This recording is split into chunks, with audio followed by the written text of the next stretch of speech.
Hey there, so it isn't very often when I test something new, but today I am testing something new. And that new thing is a graphics card. This right here is a Intel, yes you heard that right, an Intel graphics card, ARC A380. If you haven't heard, the brand called Intel just recently started making graphics cards, and they are pretty interesting. They're known to have some driver issues, and they're also known to be a pretty decent price. And this right here I got for $95. That is actually a pretty decent price considering the used GTX 1060 is about the same price, but this is brand new. This graphics card competes with the AMD Radeon RX 6400 and the GTX 1630, at least for how low-end it is. Except those graphics cards tend to cost more and perform worse. Additional notes, I have the AsRock version of the graphics card, and it comes with 3 display ports and 1 HDMI port. And weirdly enough, they actually labeled what each port is. Except the thing is, they wrote DP instead of DisplayPort, so if you don't know what DP stands for, or you've never seen a DisplayPort before, that writing is pretty much useless. Unless you've seen that before, and if you've seen it before, you can tell just by looking at the port what it is. So I do not get why they went and added that, it's just kind of weird. The back of the graphics card is just the motherboard. There is no cover on it like my RTX 3060, so it doesn't look as nice, but it is easier to service and clean. There are also weird holes around the cooler on the backside too, which is kind of weird, but it's alright. The AsRock version of the graphics card also requires a 8-pin power connector, which is kind of annoying. The reason why is the graphics card didn't use more than 40 watts in my testing. The highest I saw was about 45 watts. To add to that, the Gunner version of the graphics card, GUNNIR, they do not have any external power requirements. So in that case, the AsRock A380 shouldn't need it, but apparently it does, which is kind of annoying. And now in the desktop, you can see all of the specs here in CPU-Z and GPU-Z. You can see that I'm pairing this with a Intel Pentium G7400, which will not bottleneck this graphics card in most situations. And in Task Manager, you can see I am pairing this with 32GB of DDR4 RAM running at 3200 MHz. Without further ado, let's get benchmarking. Starting off is Apex Legends at 1080p on the low settings, also with a texture streaming budget of 6GB since this graphics card has 6GB of VRAM. At these settings, the CPU was actually struggling, getting around 70 to 80 frames per second and bottlenecking the Intel ARC A380, so I need to turn the settings or resolution up because 1080p on the low settings is not quite cutting it for the benchmark. So at 1080p on the medium settings, I was also CPU bound. This is the worst I've ever seen the CPU do in this game. I don't know if it's just a map or what, but normally it gets around 100 frames per second, so 60 to 70 is not normal. But it looks like the graphics card would get around roughly 100 frames per second in this game at 1080p on the low settings, which is pretty good, and around 80 frames per second at 1080p on the medium settings. And on the low settings, you could probably toss the resolution up to 1440p and still get a 60 plus FPS experience. Not bad. Ark Survival Evolved at 1080p on the medium settings was not running too good. It was getting around 55 frames per second, which is, to be fair, perfectly playable. I was just expecting it to be a little bit better, being that the game is at 1080p. But this game is also not really that well optimized, so there's that. At the same settings, at 1440p, the game was getting around 35 frames per second on average, so if you locked the frame rate to 30, I think this would be a pretty decent experience. I wouldn't choose to play at 1440p, I'd rather get the 50 something or other frames per second and not 30, but still though, it is playable if you want to play on 1440p. Alright, and here is the weirdness. So this is BeamNG Drive running at 1080p, and I am on the medium settings with some low textures. The reason why is on the high textures I was running out of VRAM and the game was stuttering. On the low textures it doesn't stutter nearly as much, and the graphics card is not running out of VRAM. Now, I ran into something really weird, so it is story time. So, what happened is, when I benchmarked this game, I was getting around 55 frames per second on average at 1080p, and the graphics card was fully maxed out, alright? Then I went over and was trying to benchmark a game called Fortnite. Alright, this is actually related. So, when I was benchmarking Fortnite, I noticed in the menu to use DirectX 12, I had to update Windows. So I did. And once I was done benchmarking all of the games, I went over and just used the graphics card for a day, well, not benchmarking, just to see how it performed just in my daily tasks. And I was playing BeamNG Drive at 1440p, while streaming on Discord at 720p. And the game was getting around 44 to 45 frames per second at 1440p. That is pretty impressive. And at 1080p, it's getting about 60. So we're getting about 10 more frames per second on 1080p, but now it's CPU bound. And at 1440p, it's getting around 45 to 50 frames per second instead of around 30. So I don't know what's going on here. I don't want to go over and spend 1 week retesting all of the games, so I'm just going to go on the high assumption that the other games aren't affected by this, hopefully.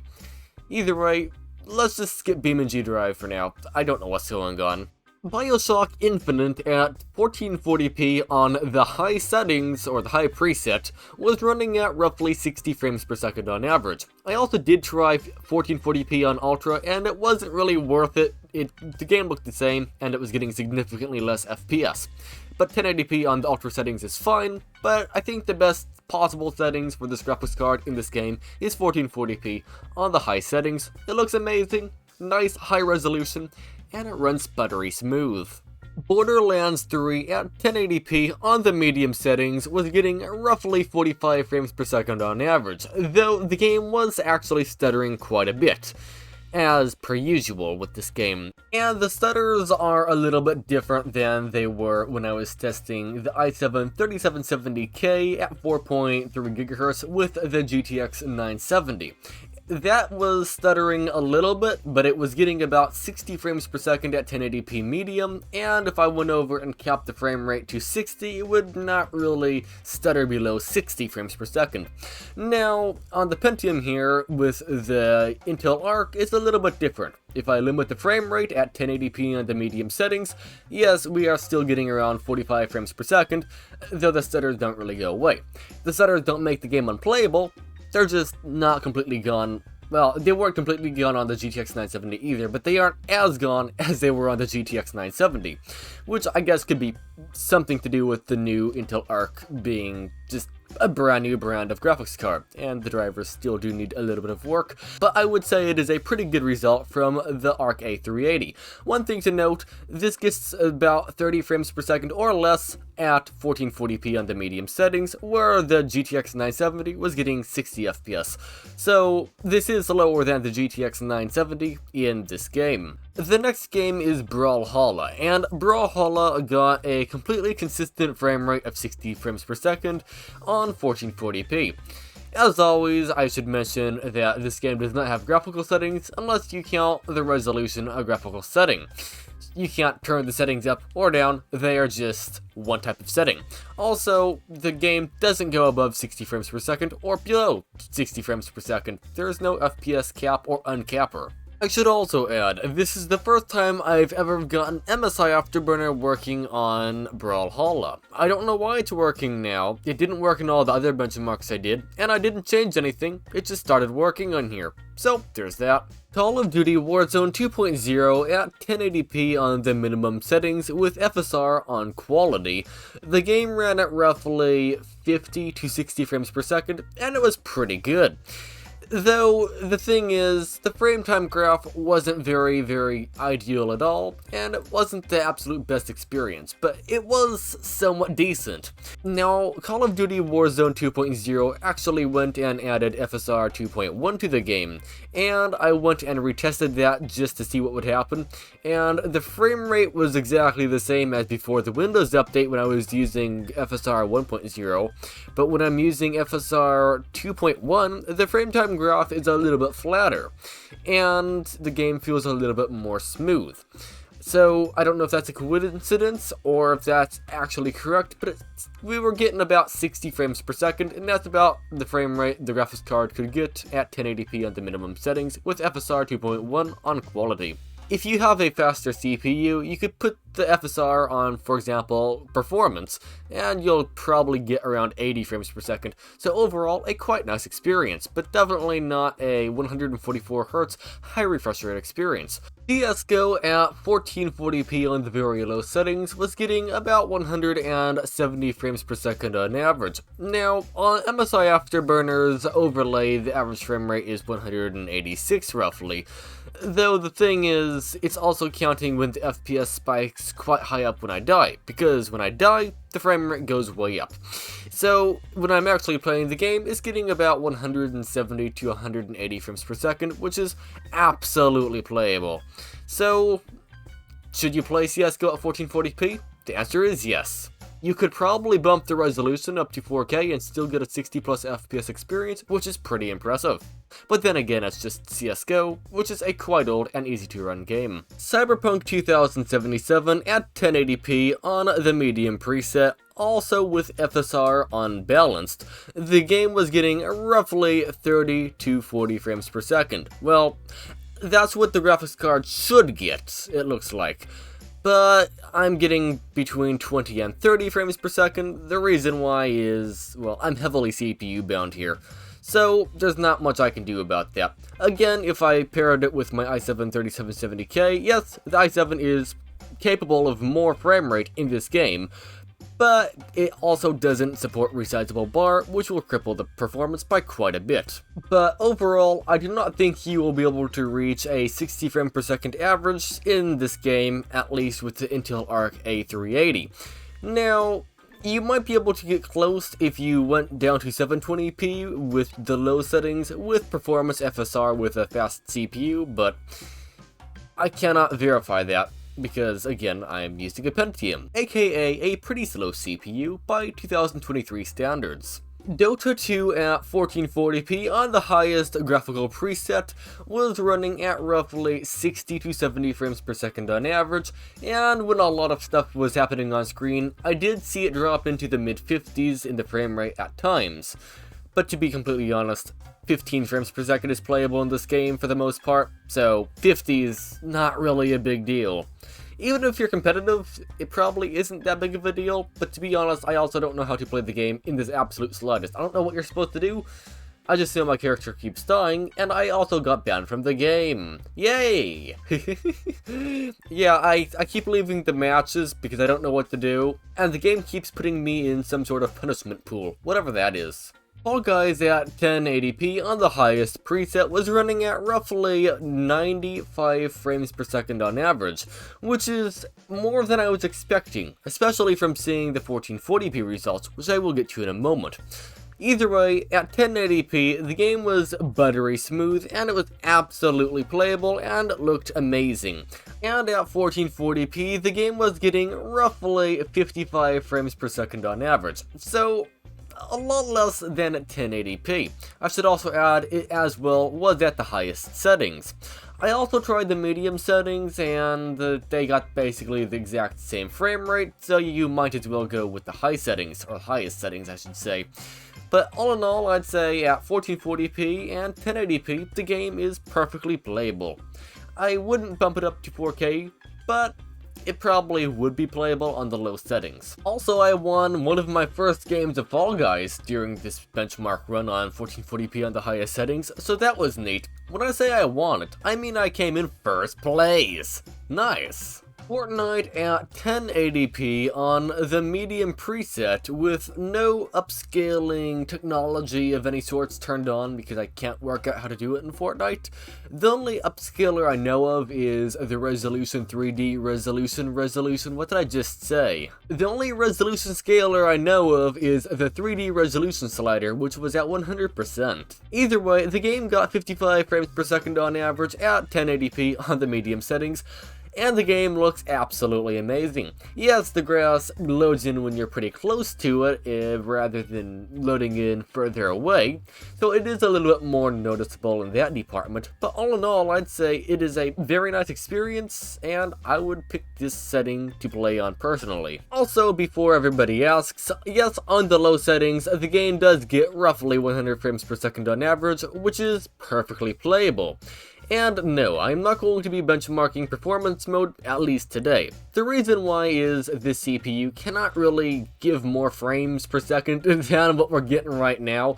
If anything, I'm already CPU bound on the low settings, so if I turn the game to performance mode, it will just even more give me a CPU bottleneck. And since I'm here testing the graphics card and not the CPU, it definitely isn't worth going to the performance mode setting, at least for this situation. But if you do have something like a i5-12400, you should be able to get roughly 150 to 200 frames per second at 1080p on the low settings in performance mode.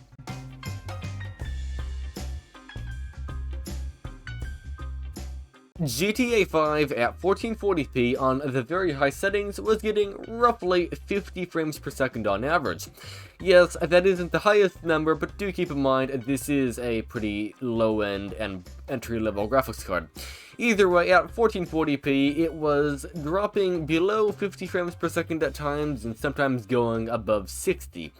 And when it would drop below 50, it would just go into the mid-40s. It never went below 40 frames per second, so all in all, I would say it is a perfectly playable experience at 1440p on the very high settings.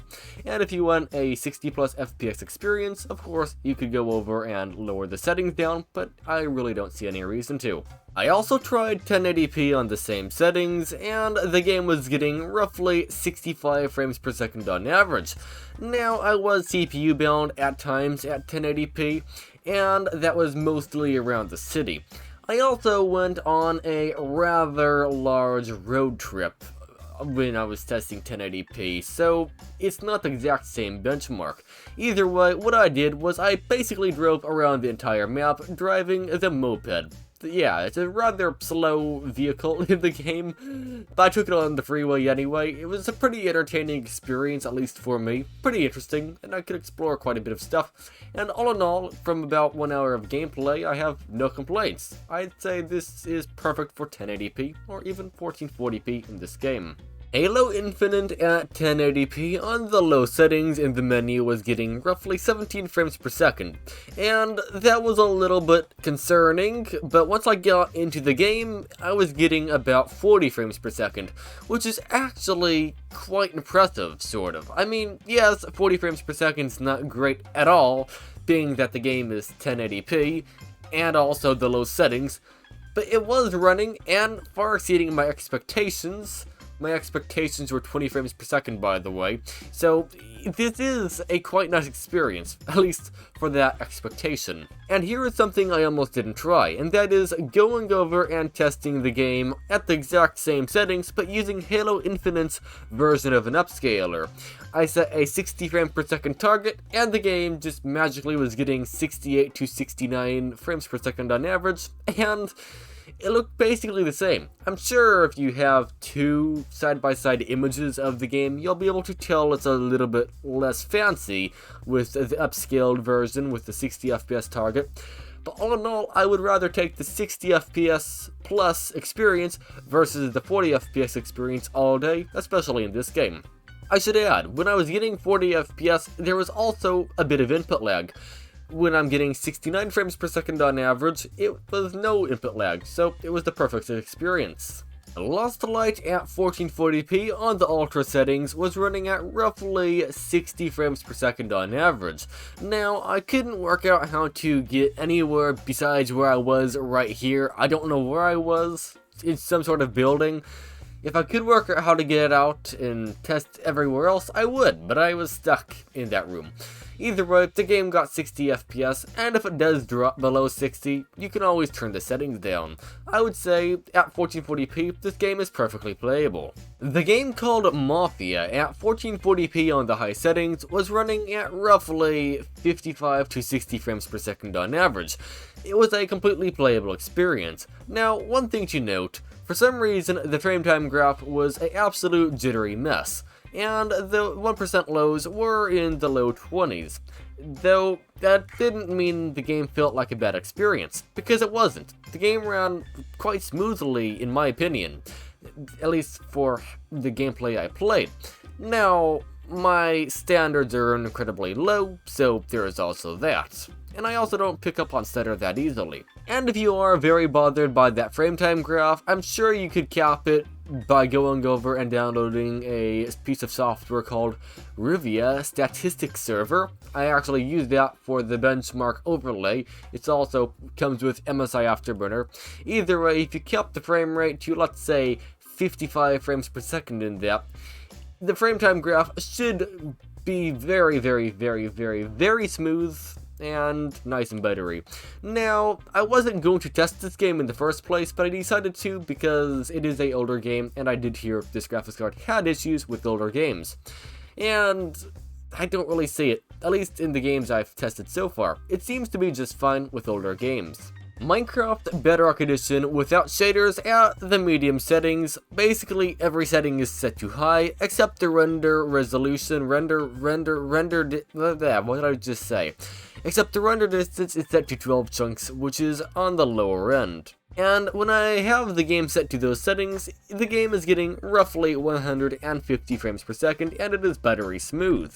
Now, I do need to add, I am CPU bottlenecked, so if the CPU was faster, it probably would be getting roughly 200 to 250 frames per second, which is all in all a very nice experience. But guess what? This entry-level graphics card supports RTX, which means I can play an RTX resource pack. Yeah! Well, sort of. So at 1080p on the exact same in-game settings, the game was getting roughly 14 frames per second, and the input lag was about half a second, which is horrible. And yes, if I set the resolution to, let's say, 720p or 480p, it will be getting near 30 FPS. Though again, why would you pick this experience over just no shaders? I don't know. Either way, the graphics card is also not fully maxed out, so that is likely due to a Intel ARC driver issue, foreshadowing Minecraft Java. Also, yes, Minecraft Bedrock Edition does have a upscaler, though the thing is, it only supports NVIDIA RTX graphics cards, meaning it is DLSS basically. So if the graphics card doesn't support DLSS, aka any Intel or AMD graphics card, then you won't be able to upscale the game. Though in this very specific case, a upscaler wouldn't really save the performance that much because it would only be getting roughly 30 frames per second if, for example, the game was upscaled from 480p to 1080p. 30 FPS is really not a very good experience when you could be getting 150 without shaders and it looking still pretty good.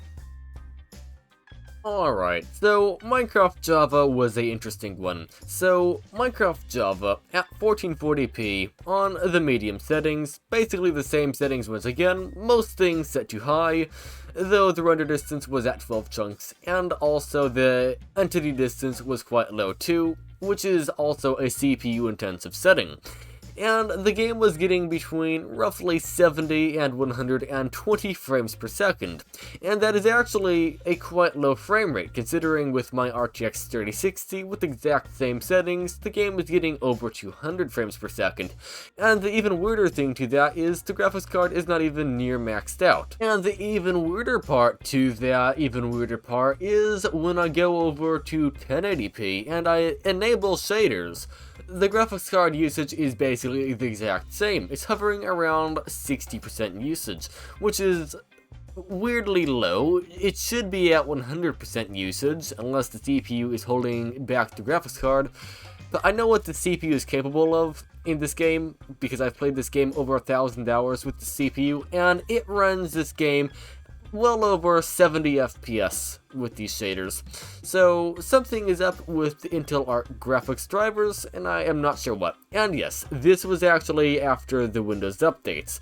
It didn't really affect the performance at all. Either way, with shaders, to be exact, complementary shaders, the game was getting barely 30 FPS, it was around 32 FPS on average, and the frame time graph was equivalent to a wall. So, not great at all. Hopefully that gets fixed soon in a driver update, because this is a very popular game. New World at 1080p on the medium settings was running at roughly 40 frames per second out in the forest.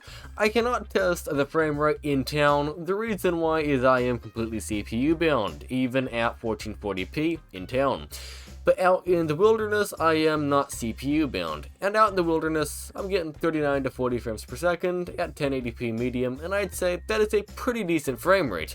And when I turn on dynamic resolution scaling, it does nothing. It only seems to do something to get you above 30 FPS. And if you're already above 30 FPS, it does nothing. For example, when I go over and try the dynamic resolution scaling at 1440p, when I'm below 30 FPS, it gets me just above 30 FPS, so that's why I think that. Either way, even at 1440p, it should be barely playable. Not a great experience either way, but hey, at least it is getting 30 FPS roughly. Overwatch 2 at 1440p on the high settings was getting roughly 87 frames per second on average, which is actually exceeding my expectations on here. I was expecting the game to get roughly 60 frames per second on these settings. But better yet, on 1440p on the medium settings, it gets 100 plus frames per second, meaning it got an average frame rate of 105. Though, if I go over and turn the game to the ultra settings, it does actually start struggling, and it does get below 60 FPS on the regular, but it still is getting about 55 frames per second. And that's on the ultra settings at 1440p.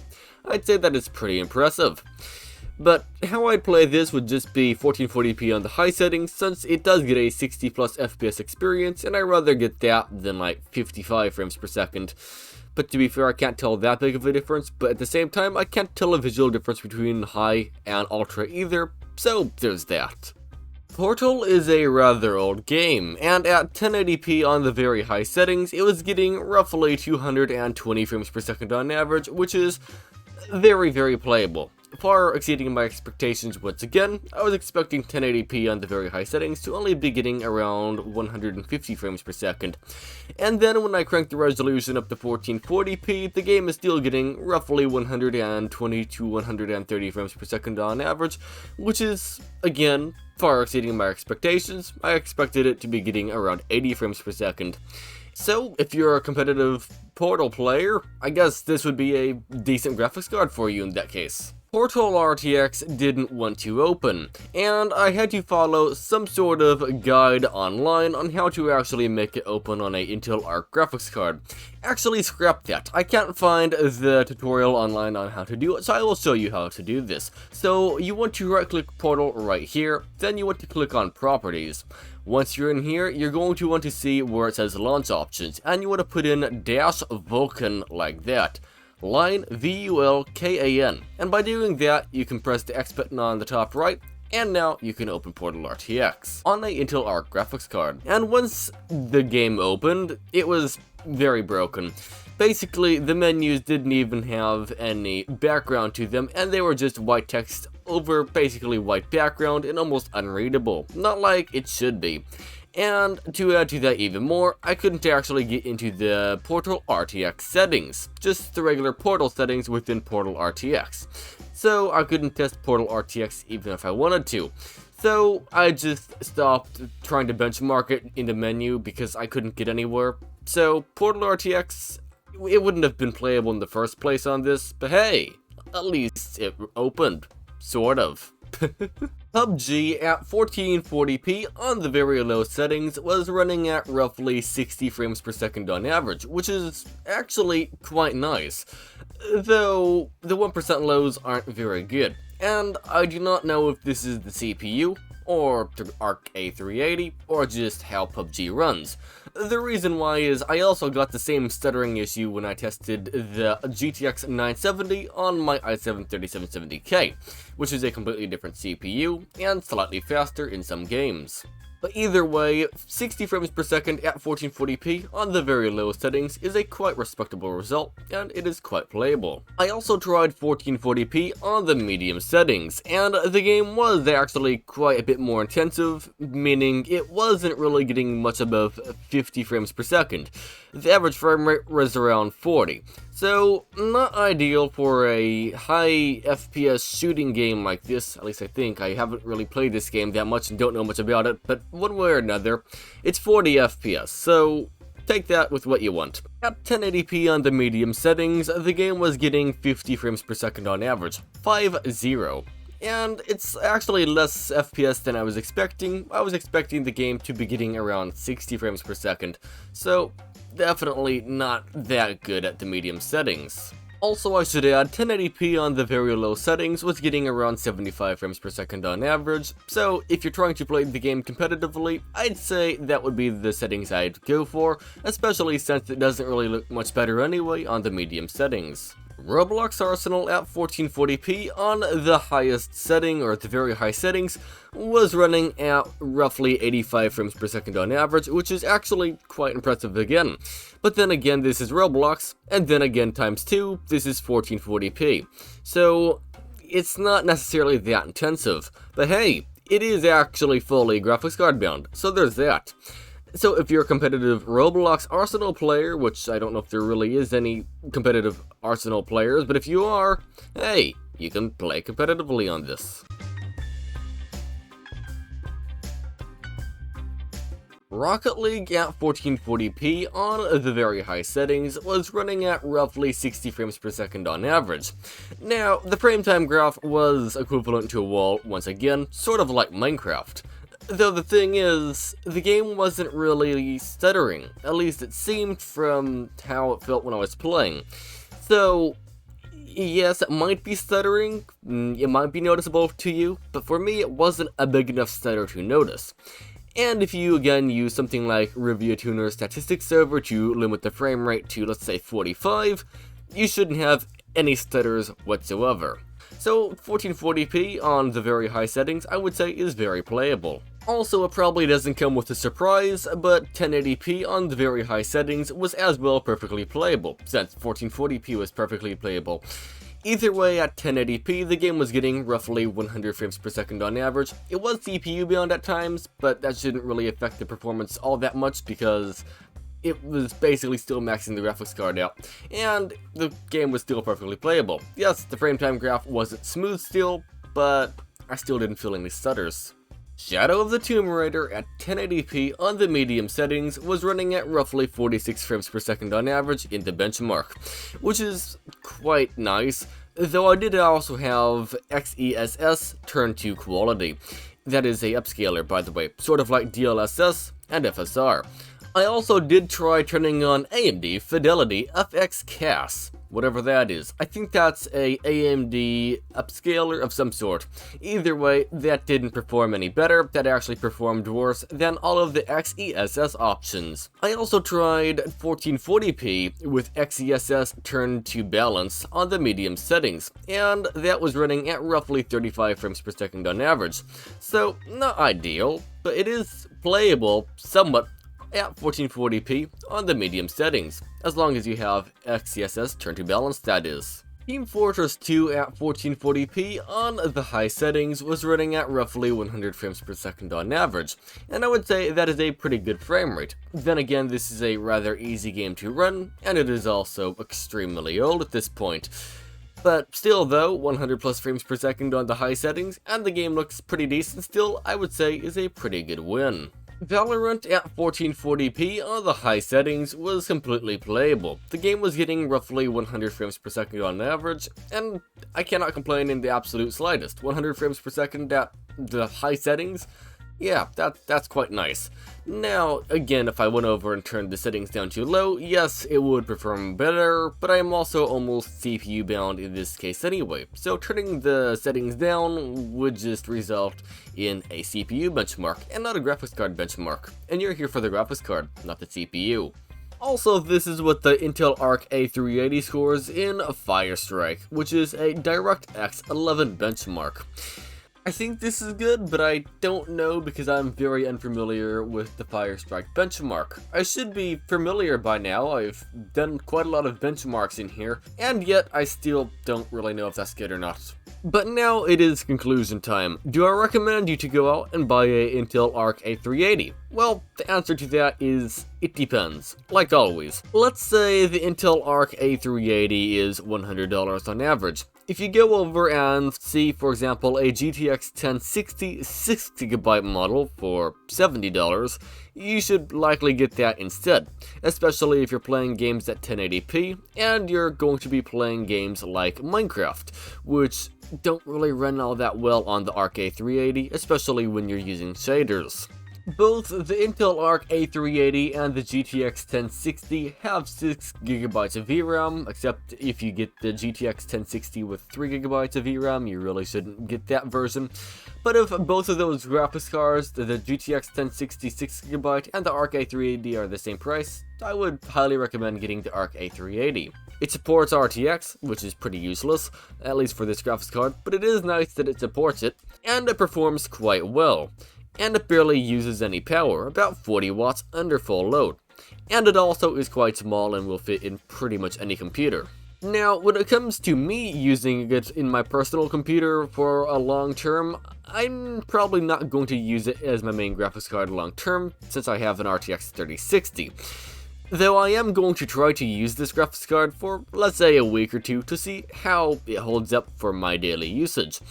And hopefully a driver fix will come soon for Minecraft Java, because it would be very nice to play with shaders, because it should be able to play Minecraft Java with shaders at least 60 frames per second at 1080p, but it can't, at least yet. I will be making more videos on the ARC A380 very soon, but this has been a very long video, and I just want to say thank you so much for watching. If you've made it through this video, that is amazing, and I guess I will catch you again next time. Sorry for the delay, this is just a monstrous video to record and edit.